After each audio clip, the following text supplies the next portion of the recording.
Addis. Nilqawkom eżiż aħwa Maltin u għawċin għal-lejla s-serata tal-lejla. Grazzi Mulej Addis.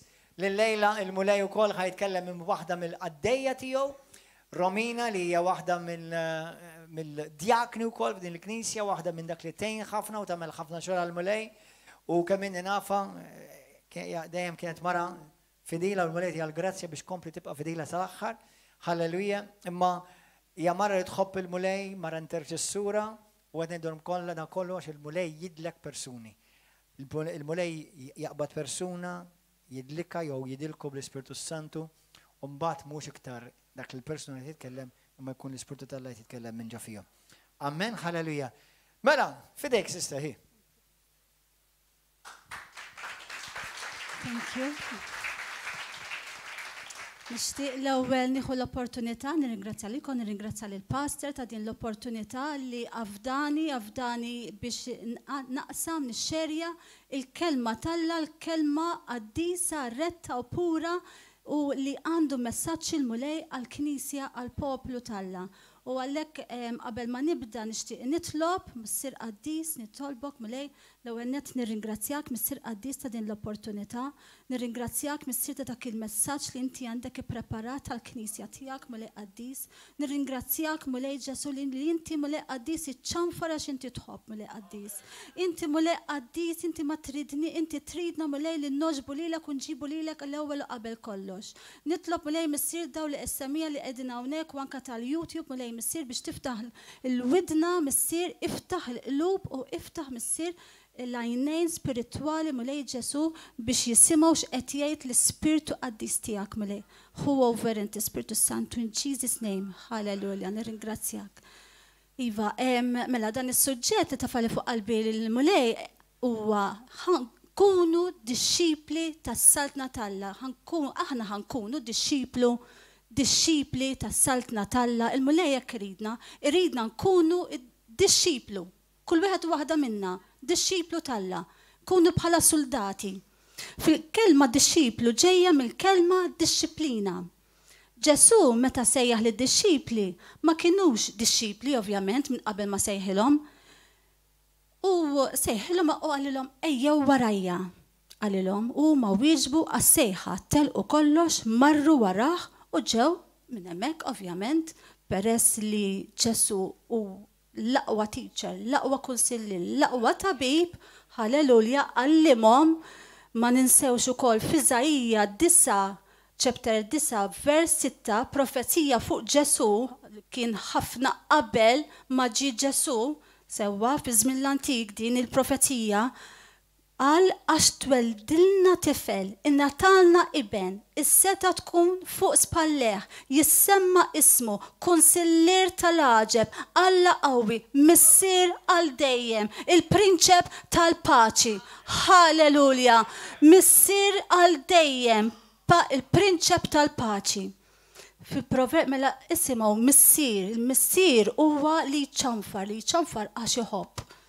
Proverbju 3:11-13 jgħidlek ibni, it-talim tal-Mulej la tistmelux, la twarbux ġifieri, tiħdux for granted it-talim talla, la tiddejjaqx mit-twiddib tiegħu u tnax għax il-Mulej iwiddeb lil min iħobb. Bħalma jagħmel missier ma' ibnu li bih jitaxxaq. Ħin il-bniedem li jsib l-erf u l-bniedem li jikseb id-den. Il-Mulej mela aħwa iwiddeb għax iħobbok, iwiddeb tru il-pastors tagħna, iwiddeb tru aħwa mimlijin bil-qawwa tal-Ispiritu Santu, iwiddeb tru il-kelma tiegħu. Iwiddeb mill-kelma qaddisa u retta li hija stabbilita fis-smewwiet u li ma tinbidel għal ħadd. L-ewwel darba li jiena kelli esperjenza li ġejt imwidba u ħanejd naqsam din ix-xerja din it-testimonjanza ħalli intom titalmu minni sewwa. Mela, ġejt imwidba minn oħt tal-Mulej. Dan kien 12 sena ilu. Kont għadni vera fil-bidu bħala baby fil-Mulej. Naf li qed tittalba tas salvazzjoni bħala repetizzjoni. Laqas nafx qed ngħid, naf li qalu li ejda warajja u jien qed ngħidha warajhom. u laqqas nafx qed ngħid. U jien minn għalija li għandi l-ġesu fija, ġifieri rittu vera rittu l-mulej. Imma kien għaddejt minn żmien li tax-xogħol qabduni biex naħdem dawk ix-xarejn bil-ħdud, bil-festi, b'kollox, minn filgħodu sa filgħaxija u għaddiju li naqra l-kelma, għaddiju li nfittex il-mulej, xejn ma bdejtx intiħ il-priorità li l-mulej. U wara dawk ix-xarejn rġajt mort lura l-fellowship mhux hawnhekk kont x'imkien ieħor. U ġiddi l-oħt qalt li isma' qalt li għandi kelma lik. Għattu għamilt xi ħaġa jiena.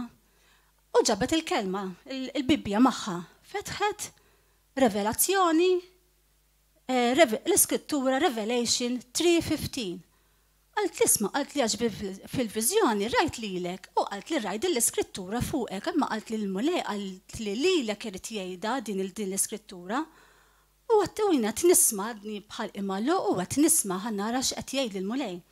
Għalt li jekk, simaw sew, naf l-emejjel tijak li laqint kisaħ u laqqas ħun, ek mela billi int fita li laqqas kisaħ u laqqas ħun jinnobsqok minn fommi. U jien peress li kont għadni fil-bidu ma fimtix għad xini di jobżoqni. Għat li isma tila jien rridu l-mulej.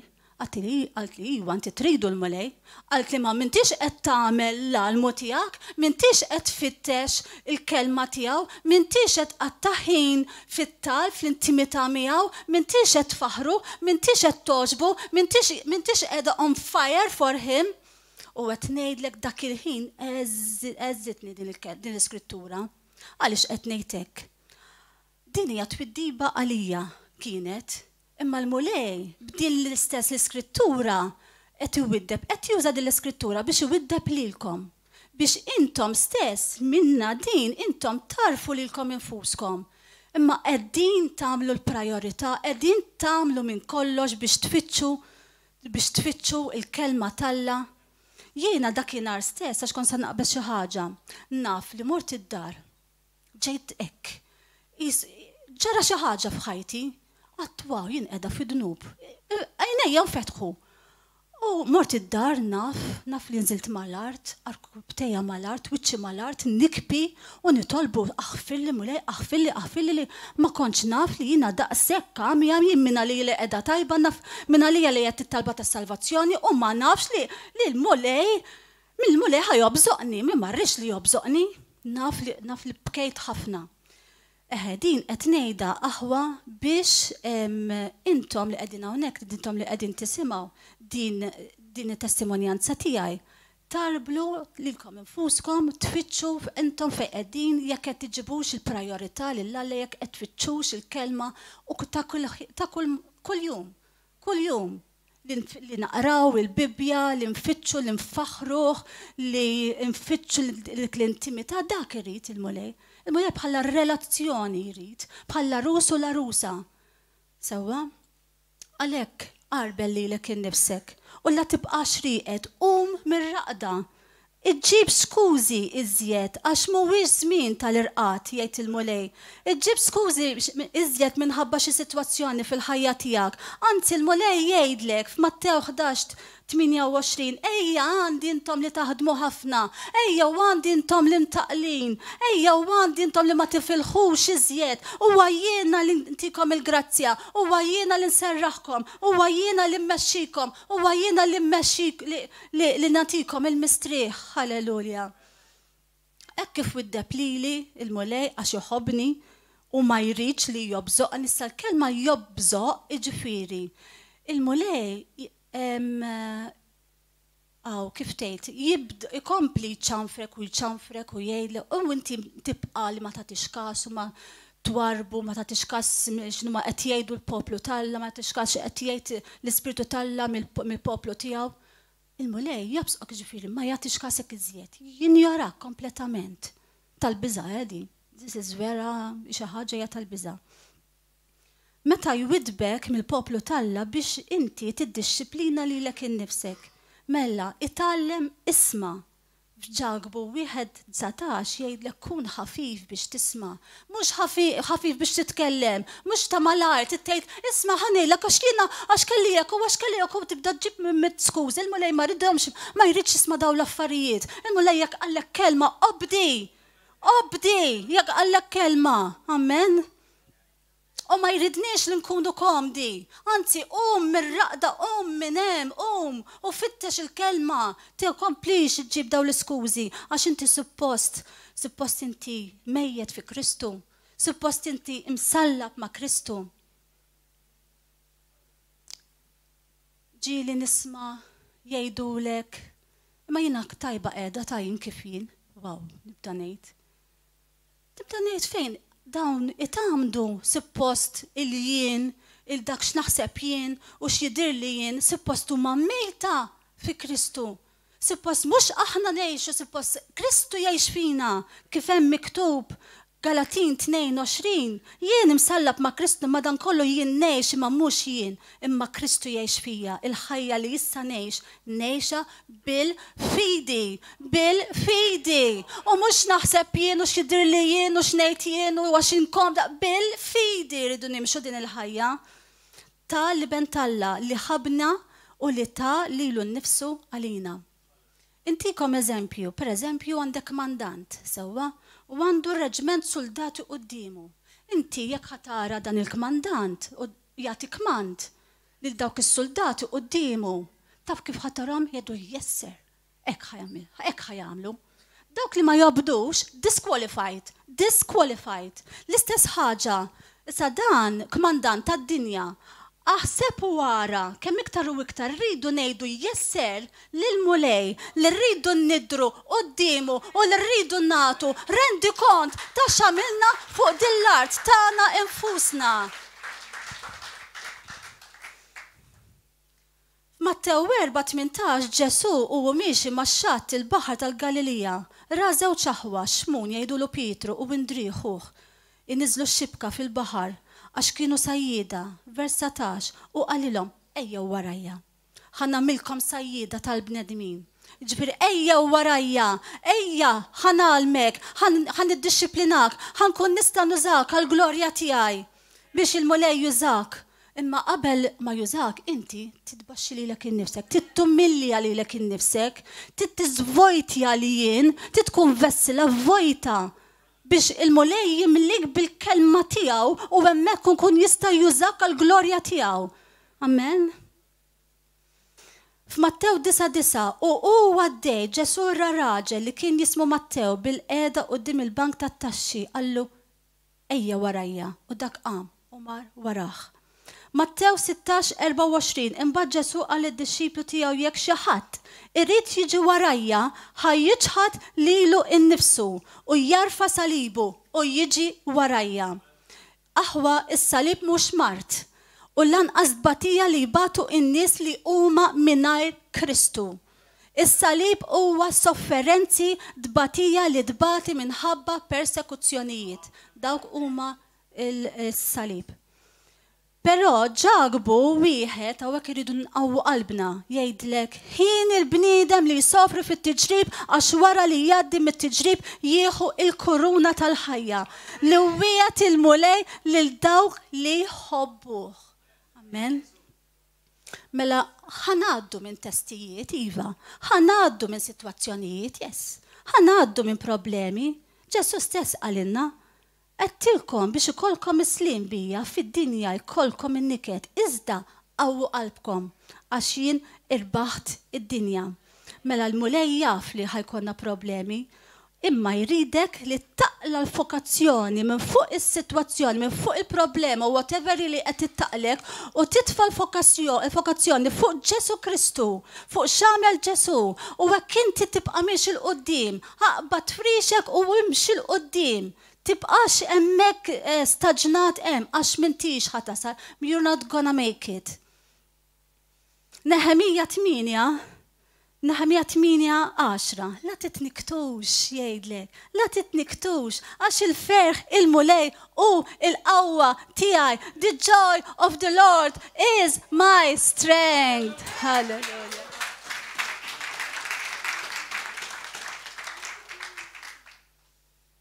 Mela, nixtieq ngħid ukoll din fakkari li l-Ispiritu Santu meta kont għadni fil-bidujina fil-mixja tal-Kristjaneżmu, ovvjament da kulħadd għandu il-passat tiegħu, u meta rrid nimxi għajnejja focus hekk bħal żiemel ma nħares lem u ma nħares lew ma dejjem dritt, kien beda jitalla li ċertu affarijiet li għamilt fil-passat.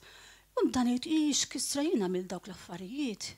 Taf kif jibda jġiblek daw l-affarijiet u l-Ispiritu kien jgħidli aħraqhom bid-dem. U kont ngħidlek, yes, mulej l-ewwel nindem qaddis minn dik il-ħaġa li għamilt fil-passat, missir qaddis u naħraqa bid-dem ta' Ġesu ta' Nażaret naqbada nitfaħħa l-infern in Jesus name u ma tarġax tiħħontjani, ma tarġax tiġi lura, ibqa' hemm fl-infern. U qed ngħidlek minn hemmhekk vera bdejt nimxi l-qoddim. ċertu affarijiet ma bdewx jħontjawni, għalla hemmhekk tiġi tinħeles. Fejn jgħidlek il-kelma talla, who the sun sets free, it's free indeed.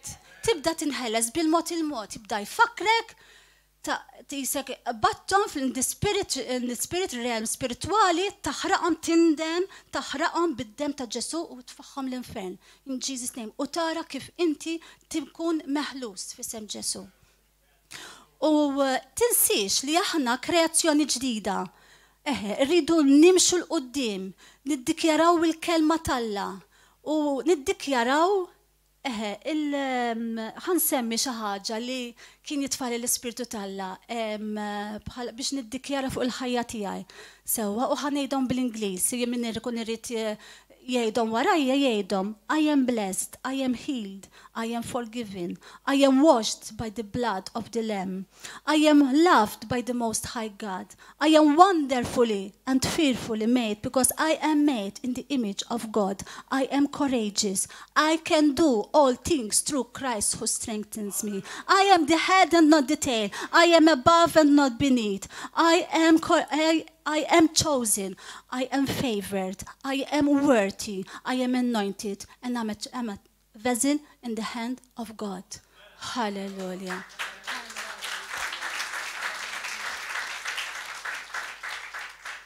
Għalhekk il-mulej da kulħadd għandu passat ma jridniex li nitħassru lil nfusna, ma jridniex. Għalhekk jgħidlek kun soldat qalbini, kun soldat ta' Kristu sod fil-kelma li tiddikjara l-kelma, speak life, tkellem il-kelma ħajja fuqek. It's not time to sleep, wake up from your slumber. U għal dawk li huma għaddejjin f'xidbatija fi Kristu, issimgħu din l-iskrittura qawwu qalbkom. 1 Korintin 10:11. Ebda tiġrib ma ġi fuqkom, ħlif dak li jiġi fuq kull bniedem. Iżda Alla fidil u ma jħalli lil ħadd.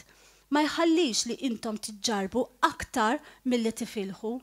U ma tiġrib jiftħilkom jagħmel wej ukoll triq biex teħilsu biex tkunu tifilħu għalih, biex tkunu tifilħu għalih.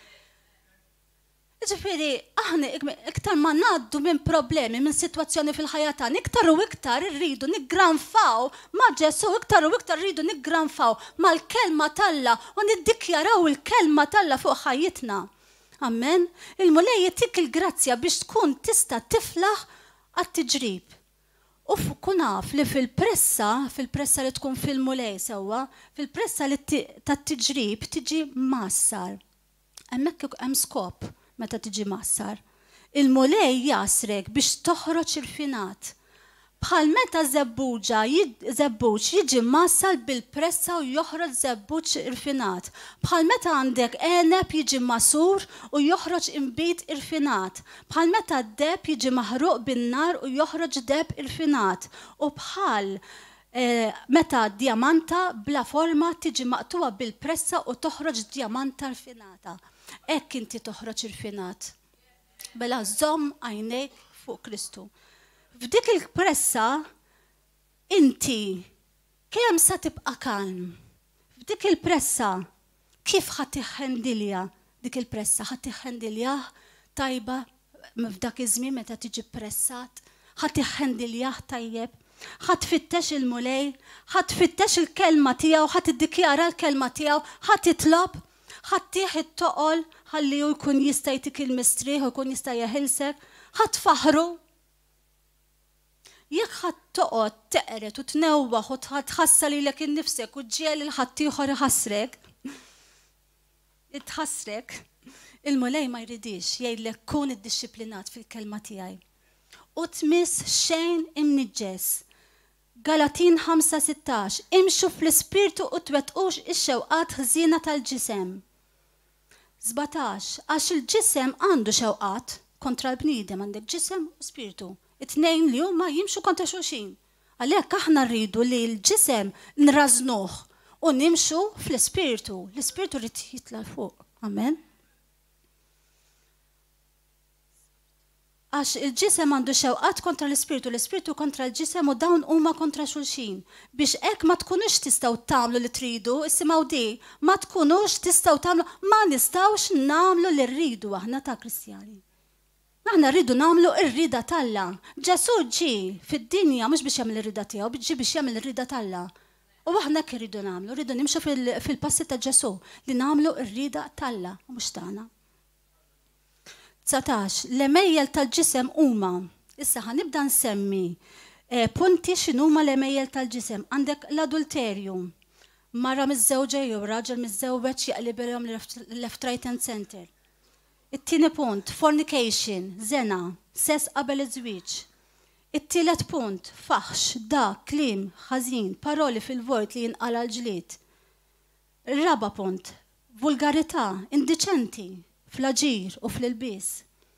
5 idolatrija li tġib xi ħaġa jew tġib xi persuna qabel Alla, xi fama, flus, xogħol, business, whatever, karozza, hobby, tġibu qabel Alla. Is-sitta, seħer, witchcraft, manipolazzjoni, kontroll. Anke xi ħadd fil-knisja jgħajjar persuna oħra u iġġor dak il-gideb u l-velenu għal xejn b'xejn. That's witchcraft in the house of God. 7, mibeda. Oh, this is darba kelli testimoni, tiltqajt ma' persuna, dil persuna naf li hija li tfaħħar il-mulej, naf li dejjem titkellem fuq il-mulej u iltqajt magħha insomma. U kont x'imkien ieħor u ġejt niġi hawnhekk. U saqsiet isma' fejn qed tmur inti u qed ngħidilha tilha River of Love. U kif qed tilha River of Love? Issa nbidlet. Qalt li għandak kemm nobodu, dak il-ħin, kif qalt li kemm nobodu, ksaħt dak il-ħin. Għaddi miskina, għaddik tgħid li jitalla u tgħid kontra l-poplu talla, di ħajġarru għaxjaten mingħajr ma taf. Indmu, tgħidux kontra l-poplu talla midlukin minn Alla.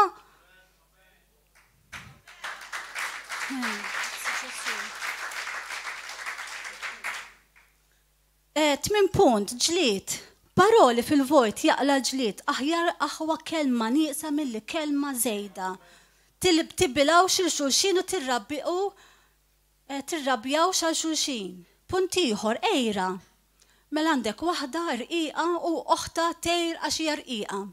Għaxiex ma tarax li dik l-irqiqa forsi għaddejja minn xi sitwazzjoni li ma fetħitx ħalqa, imma flok titlob għalija u tikkoraġġiha toqgħod tgħir għalija.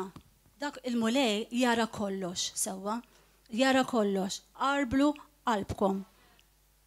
Jew inkella tgħir għal xi ħadd li għandu karozza sabiħa, business, ħwejjeġ sbieħ, itlob għalih birku, ejd God bless him, God bless her. Sinjal forsi xi darba fi żmien u dan laqqas kellu biex jaffordja jixtri kafe u llum il-ġurnata għandu karozza tajba, karozza għandu birku l-mulej, ħalli birku, għal xi xettejr għalih. Fejn taf minn xi xaddiet dik il-persuna. Tkunx qatt ma nkunu moħħna fuq ħadd ieħor imma nkunu dejjem moħħna fuq Ġesu Kristu.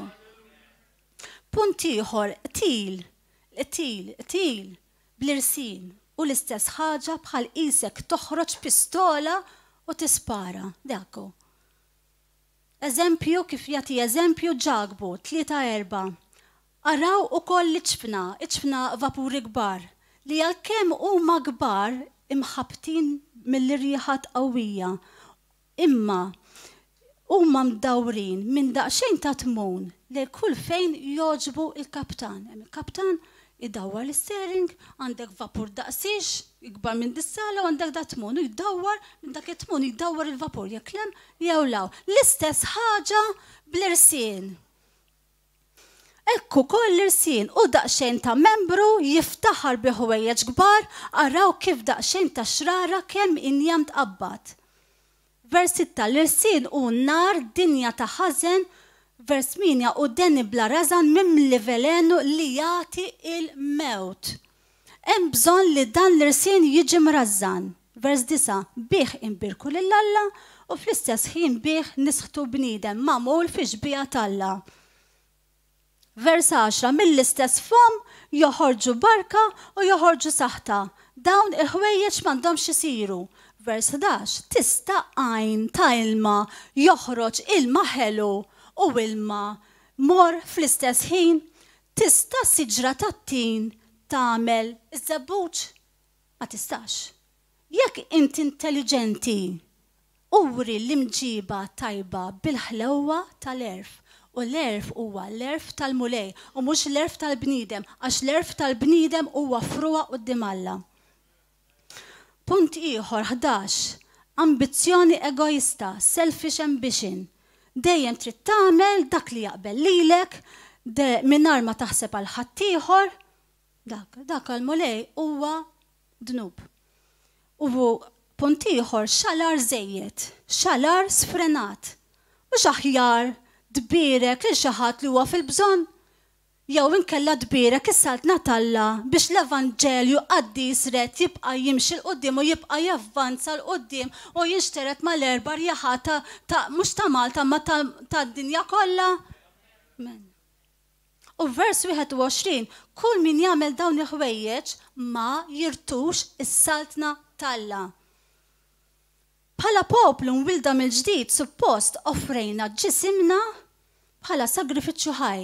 Infatti f'Romans 12:1 nagħtu ġisimna bħala sagrifiċċju ħaj imqaddes li joġob lill-Alla dan u servizz xieraq tagħkom.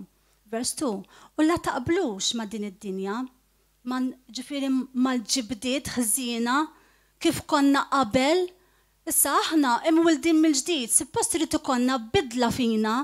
Alright? Ma rridux naġġixxu kif konna qabel fid-dinja, nitkellmu kif konna qabel fid-dinja, letteralment dawn irridu jitneħħew kompletament minn ħajja tagħna. Aħna dan huwa t-tempju tal-Alla, huwa l-ġisem huwa offrut lill-Alla. Amen. Imma tbidlu mit-tiġdid ta' moħħkom. Irid ikun hemm bidla fina ħwad daqshekk naġixxu kif konna qabel, nwarbu dak kollu ta' ħażen. U narfu li ma dik ir-rida tajba li toġob u hi perfetta f'Alla. Ma tafux 1 Korintin 6:19, ma tafux li ġisimkom huwa tempju tal-Alla, tempju tal-Ispirtu li qiegħed fikom u li għandkom mingħand Alla u li intom xtaqkom infuskom maħniex tagħna aħwa. Ma nistgħux nagħmlu li rridu u ma nistgħux inħamġu dan il-ġisem tat-tempju tal-Alla. Għax ġejna mixtrijin prezzoli, għalhekk irridu nigglorifikaw lill-Alla f'ġisimna u fl-Ispirtu li huma tal-Alla. Dan il-ġisem u l-Ispirtu huwa tal-Alla. Ma tistax tħammeċ il-ġisem u minn għalik ħajibqa' l-Ispirtu, dak l-Ispirtu ħajtnaffar, ma saħossu komdu, għax l-Ispirtu tal-Alla huwa qaddis. Ma jistax jammar f'tempju maħmuġ. La taqblux ma din id-dinja kollha ħażen, għax dak li hu għoli fajnejn il-bniedem u miskerraħ quddiem Alla, Luqa 16:15. U meta taqa' fid-dnub tkun qed iġġib fix-xejn dak li għamel Ġesu 2000 sena ilu fuq is-salib. Ma aħwa ma nieħdux for granted dak li jagħmel Ġesu għalina. Żommu it-tempju tal-Alla nadif. Ħantikom testimonjanza oħra, kont fil-bidu tiegħi ukoll meta kelli Għamnek kont għadli minix ta' Kristu sewa, kelli 20 sena, l-lum għandi 48. Meta kelli 20 sena kont għamilt ħbib, kienu jpejpu u bdejt impejjeb. U bdejt impejjeb vera heavy, anka sigaretti qawwijin ħafna.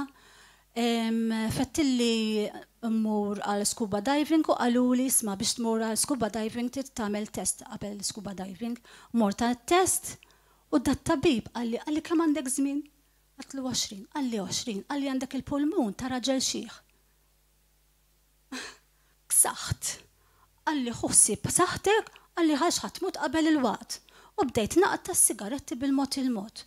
Għamilt ħabta ma mmurx nixtri, ovvjax, jekk ma rridx impejjeb, ma rridx immur nixtri. Amon, ma trix mur tixtri, tittaqta, ma trix mur tixtri. Eżatt. Allura kont, jekk nara xwieħed jew xi waħda, ħanaħu sigaret lim, ħanaħu nipprova. Imma hawnhekk kont mingħajr Kristu sewwa, kont qed nagħmel l-almu tiegħi, kont nagħmel ħilti kollha. Issa, għamilt żmien ukoll imur Paċeville, kien second il-first home tiegħi Paċeville f'dak iż-żmien u grazzi mulej li għalani minn hemmhekk u daħħalni fis-saltna tiegħu. Grazzi Ġesu. Halleluja.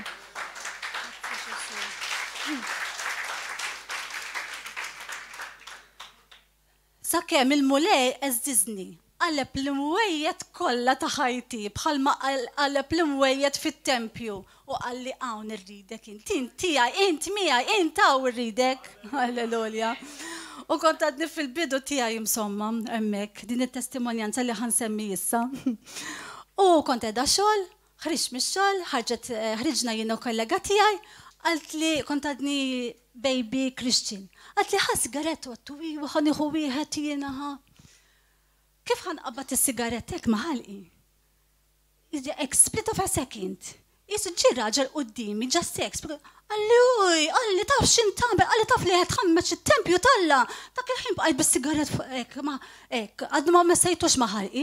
Dik qudiemi għadda tgħidu laqqas naf x'inhi tgħidli.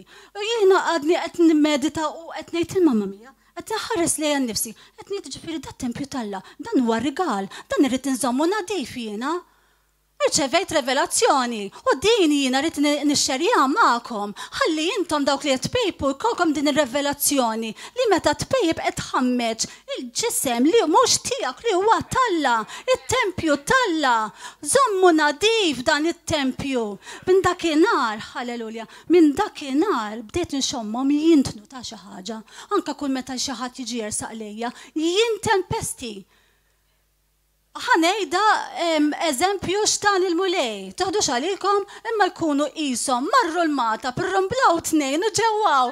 Illa, xommhom jintnu waħseb wara l-mulej kif ixommhom jintnu. Irċivuha din ir-revelation aħwa. Mela.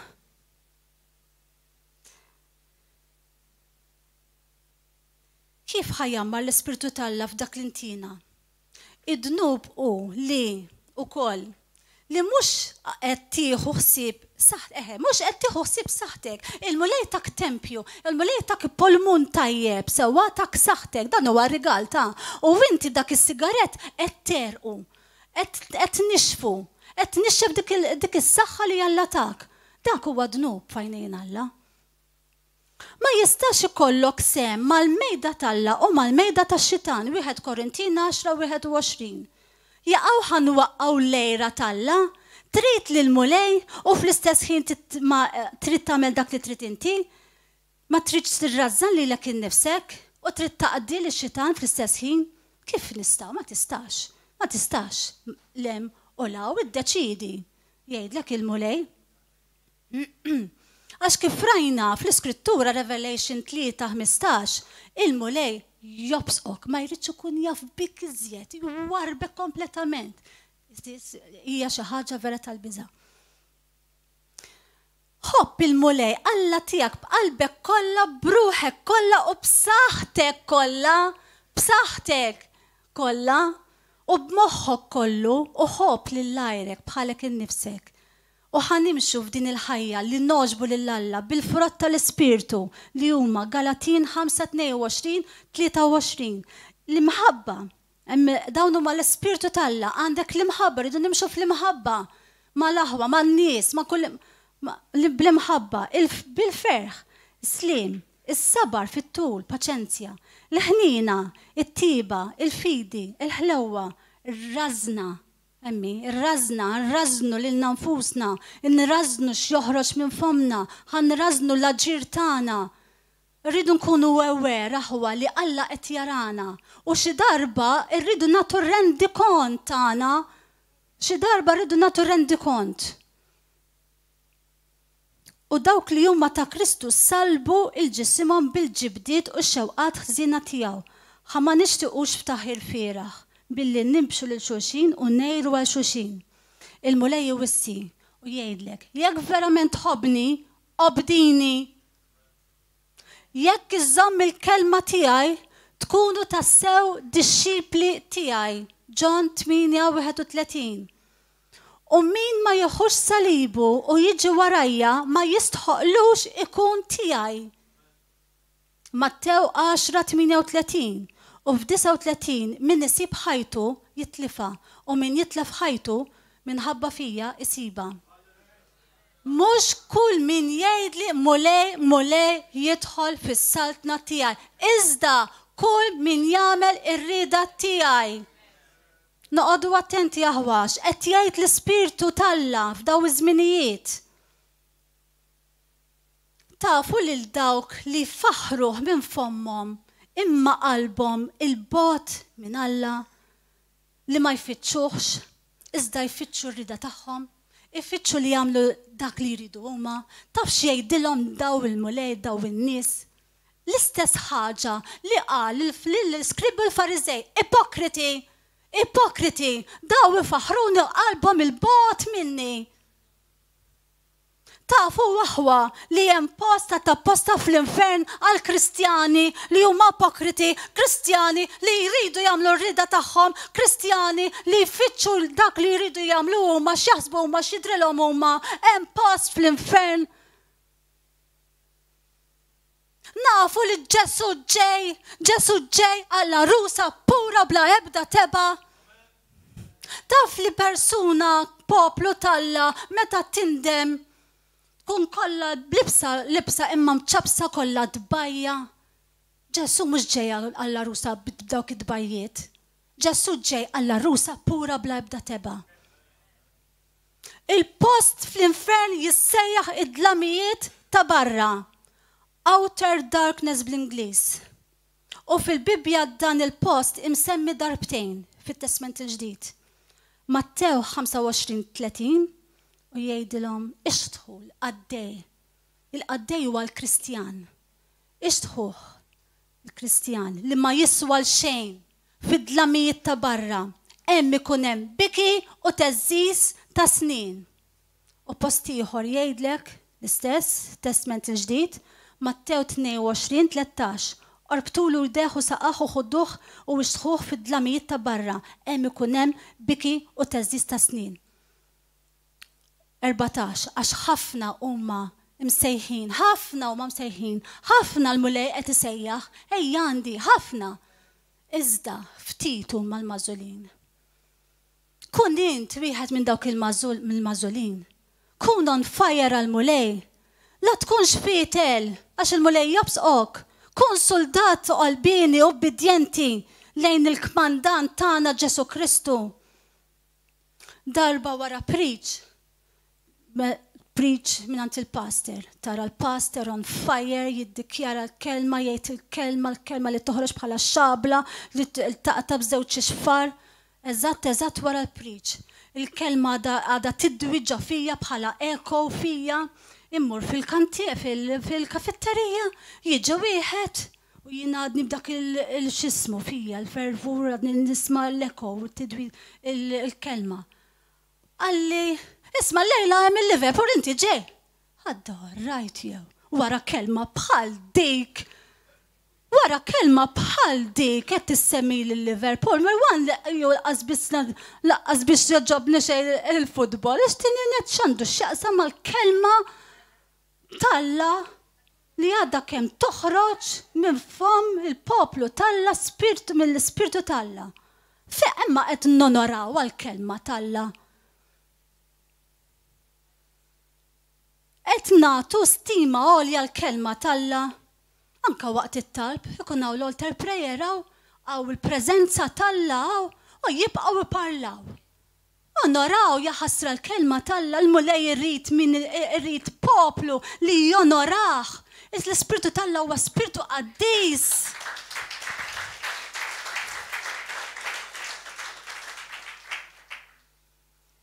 Darba waqt li kont grazzi mulej kont qed ninterċedi għax kien tafali ħafna biex nitlob għall-aħwa u għal madwar id-dinja.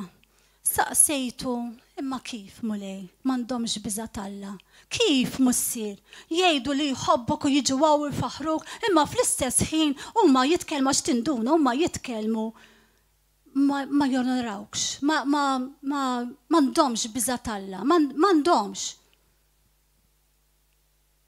U jienu għetlu hekk. Għetlu m'hemmx bidla fihom. Jitkellmu jaġġixxu eżatt kif kienu tad-dinja. Issa jew tad-dinja jew mwilda mill-ġdid. U dak il-ħin qalli għax ma jagħtux stima għolja il-kelma tiegħi. Il-kelma qaddisa rretta u li hija stabbilita fis-smawiet u li mhux se tinbidel għal ħadd. Għaw nies għawek li ma jagħtux stima għolja. They do not high esteem my word. Tal-biżaħ din. Jekk m'għandek stima għolja lejn il-kelma tiegħu, lejn xjejt l-Ispiritu talla qaddis, m'għandekx biża Alla. Jekk m'għandekx il-biża Alla, kif ħatobdih l-Alla? Kif ħatobdi l-kelma tiegħu? Kif ħatkun disċiplu talla? Kif ħatkun soldat qalbini ta' Ġesu Kristu? Kif? Jekk ma tonorax, ma tagħtix high esteem il-kelma tiegħu. Min hu l-bniedem li għandu l-biża Alla? Salm 25:12. Dan li għandu l-biża Alla lil dan il-persuna il-mulej jalmu it-triq li għandu jażel. Ruħu tgħix fil-ġid u nislu jiret l-art. Mela qed naraw f'Salm 25:12 min għandu l-biża Alla il-mulej ibirek lilu, ibirek il-familtu u min m'għandux il-biża Alla ma jirċievi xejn minn dan. Il-kelma Alla hija stabbilita u mhux se tinbidel għal ħadd u min għandu widnejn ħajisma'. Il-missier aħwa bat l-unika iben waħdini biex kull min jemmen, biex kull min jobdi l-kelma tiegħu ma jintilifx u jispiċċa l-infern. L-infern huwa post orribli. Il-mulej ma jrid lil ħadd minn hawnhekk u l-ħadd minn barra li jmur l-infern. Iżda rridek li tkun obbedjenti għall-kelma għal tistima għolja l-kelma tiegħu u inti tiret is-saltna Alla. Taħsbu li ma bekiex Ġesu għal il-missier meta ra l-Ġesu ibnu waħdin jissalla fuq dak is-salib. Taħseb li ma bekiex il-missier jara li l-ibnu jiċċarrat msallab mqatta biċċietem biċċer fuq is-salib. Taħseb li ma bekiex il-missier iżda ħallih għalija u għalik biex inti tiret is-saltna Alla u mhux qed jgħidlek biex tissallab kull ma qed jgħidlek hu obdini qed jgħidlek għax ma jridekx li tintilef, ma jridekx li tmur l-infern fil-dak l-infern id-dlamijiet ta' barra, impost id-dlamijiet ta' barra. Umu, yes. Tistgħu tqumu bil-wifqa intom li qegħdin hawnhekk. U intom li qegħdin tal-YouTube, jekk intom għall-ewwel darba li qed tissimgħu din il-kelma li ġejtu intom hawnhekk l-ewwel darba u intom li qed tissimgħu din il-kelma li tixtiequ lil Ġesu bħala Situ Salvatur, maħna xejn mingħajr Ġesu aħwa. Ġesu huwa triq il-ħajja u l-verità u nixtieqkom biex tgħidu din it-talba warajja din it-talba ta' salvazzjoni. U għajduha verament minn qalbkom u fissruha. U għalqu għajnejkom. U għajdu, mulej, jien naf li bat l-libnek waħdini, li s-salla palija u miet, u int qajjimtu minn bejn l-wiet. Jien naraf mulej li jien midneb, naraf li għandi bżonn Salvatur. Nitolbok aħfirli u ejja ġewwa fija għax jien għandi bżonnok fil-ħajja tiegħi. Nitolbok għallimni, nitolbok gwidani inti, ħalli nkun ta' vessila fidejk għal-glorja tiegħek. U nitlob mulej biex hekk kif talbet Marija ħajkun dak li trid inti, hekk kif is-sema jkun fuq dil-art għall-glorja tiegħek mulej. U issa nixtieq ma jaqtawx tal-medja, nixtieq li ngħidu talba wkoll għal dawk l-aħwa li l-mulej qed jgħidilhom iqfu ilabu man-nar, iqfu ilabu tal-Kristjaneżmu, iqfu f'reliġjon. Din bħala l-mulej ma jridniex f'reliġjon. Il-mulej irid relazzjoni. U jekk inti dan il-messaġġ ċanfrek u tħoss li huwa għalik u li tixtieq tibda relazzjoni mill-ġdid mal-mulej, l-istess għala għajnejk u għed din it-talba minn qalbek u fissira minn qalbek. Mulej, nirringrazzjak tal-kelma tal-lum, issir. Grazzi mulej li inti ċanfartni għax inti tħobni. Minn qalbi nitolbok maħfra mulej. Ta' kemm il-darba ma bdejtekx. Ta' kemm il-darba rid nagħmel dak ir-ritjien. Ta' kemm il-darba mxejt ta' rasi. Nitolbok mulej aħfirli ta' kemm il-darba weġġajtek u ta' kemm il-darba sallabtek u ta' kemm il-darba sammartlek idejk mas-salib. Aħfirli mulej Ġesu għax weġġajtek fl-injoranza tiegħi. Nindem minn dnubieti u rrid nagħmel ħilti mulej biex inġib lilek l-ewwel qabel kollox.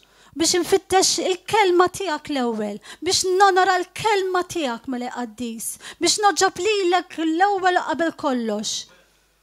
Għax jiena rrid nisma' meta niġu quddiemek, well done, my good and faithful servant. Jgħidlek proset, inti għaddej tajjeb u fidil. Idħol fis-saltna tiegħi. Kunu aħwa dixxipli tal-mulej. Il-mulej jridna nkunu disċipli, il-mulej jridna nkunu on fire, jridna nkunu li noġbu lilu, jridna nkunu li natu lilu l-ewwel qabel kollox, il-priorità lilu. It is not the time to sleep. Ma nistawx naffordjaw li norqdu. Diħlin fi żminijiet ta' persekuzzjonijiet għar minn kif kienet qabel. U l-mulej irridna li nkunu rooted and grounded fil-kelma tiegħu. Ħalli meta jiġi dak il-persekuzzjoni, dak il-trials fil-ħajja tagħna, nibqgħu sodi u ma niġħodux lil Ġesu. Ma niġħodux lil Ġesu, ma nibqgħu sodi sal-aħħar. In Jesus' name. Il-viewers, nirringrazzjakom li intom kontu mana, nitlobkom biex tiġu tinaqdu mana fis-sala kull nhar ta' erba, kull nhar ta' sibt, fis-7 ta' filgħaxija u il-ħadd fl-10 ta' filgħodu. God bless you and we'll